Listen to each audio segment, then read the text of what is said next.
ముఖ్యంగా చెప్పాలి రావు రమేష్ గారి గురించి.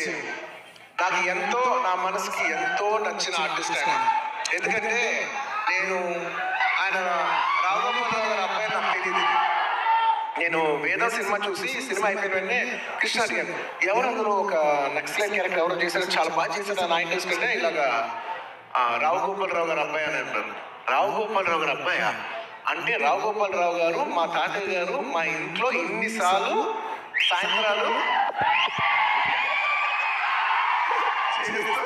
మా ఇంట్లో కనిపించే అంటే నేను సడన్ ఎమోషనల్ అయిపోయాను. అవునా అని ఎప్పుడు అప్పటి నుంచి నేను రావు రమేష్ గారి గ్రాఫ్ చూస్తున్నాను. అందరూ ఒక చిన్న క్యారెక్టర్ చేశారు, చిన్న క్యారెక్టర్.